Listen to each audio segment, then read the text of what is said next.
All right, guys, welcome back. So we have a bit of a pseudo mail day slash announcement slash update on the bulk. Fun update for us.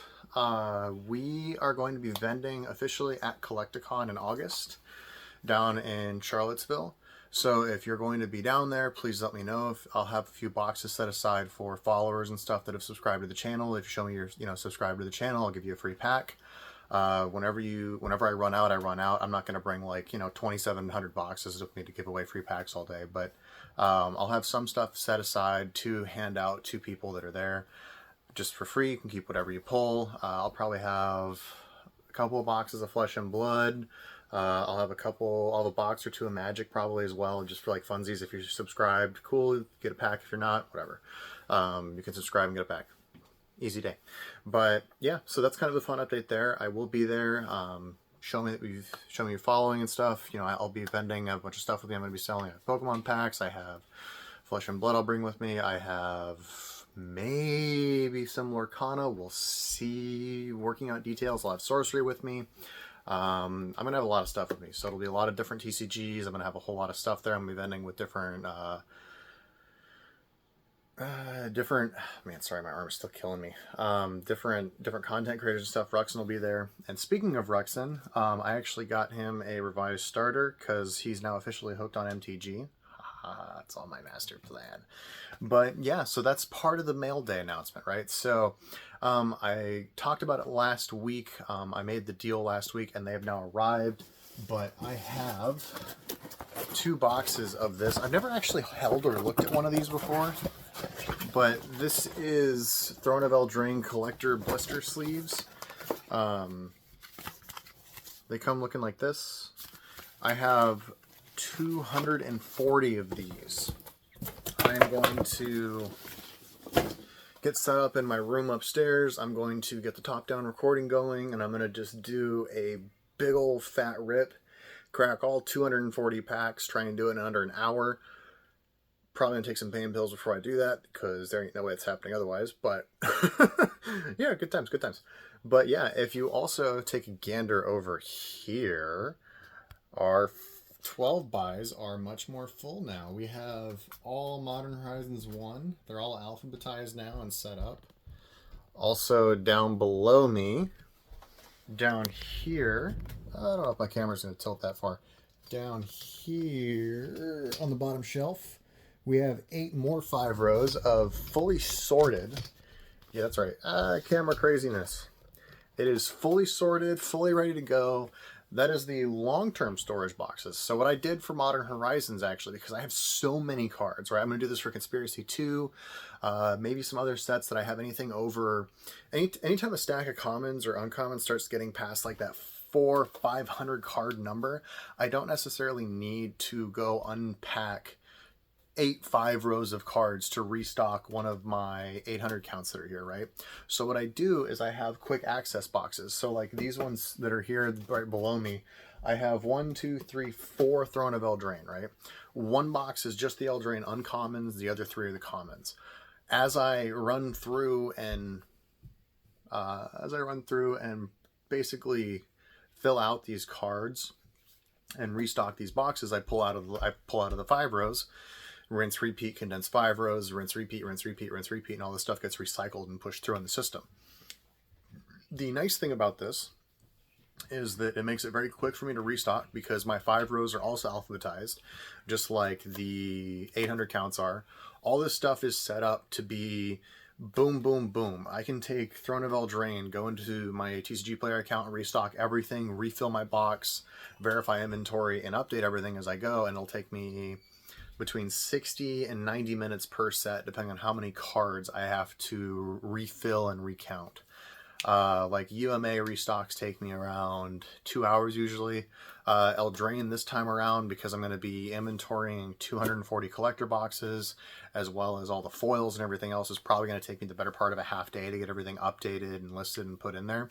The other annoying thing that you have to do is you have to go in and check the TCG low or the direct low price and some other stuff just to make sure you're not undercutting the other direct sellers by a huge margin.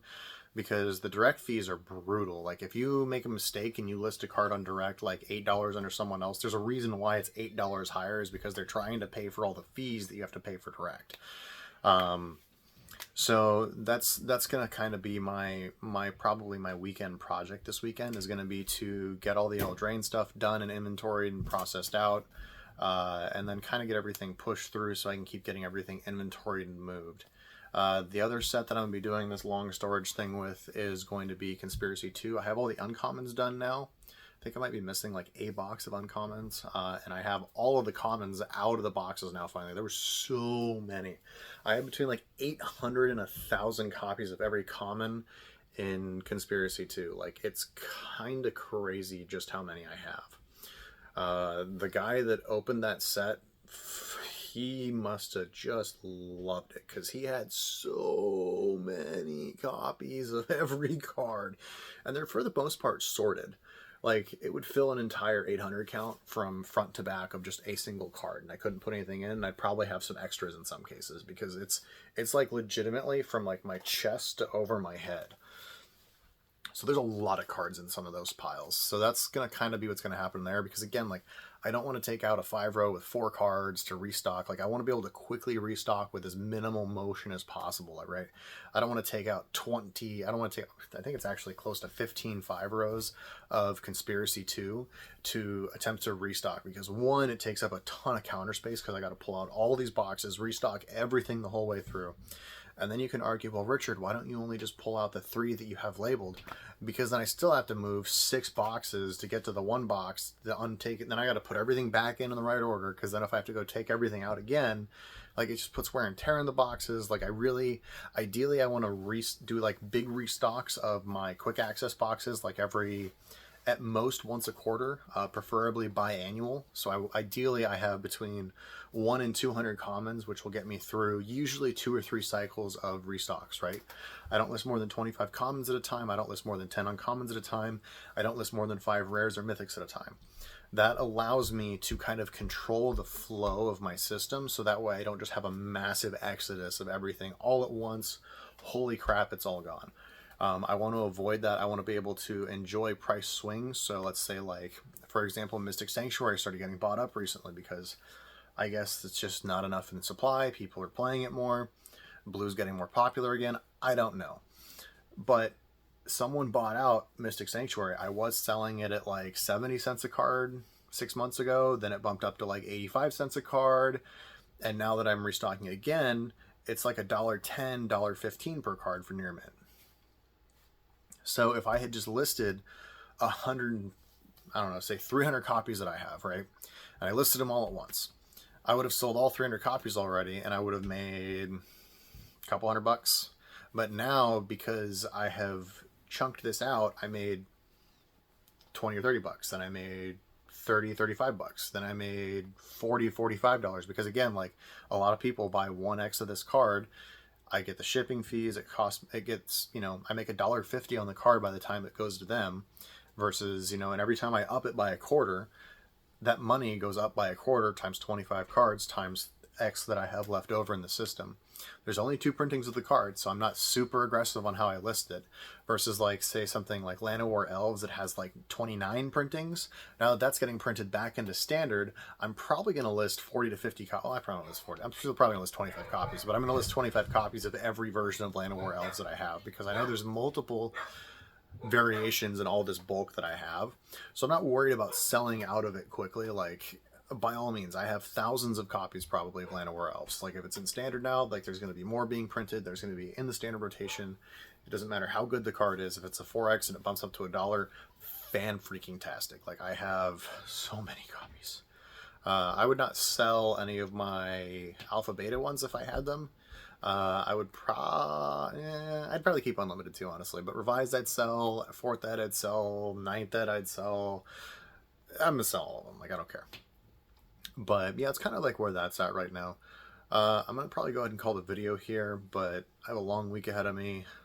Still waiting on some test results to find out what the heck's going on, but we'll see, guys. But yeah, my cost basis on the looping back to the Throne of Eldraine boxes, right? They cost me $1,500 a piece, so I'm in this for $3,000.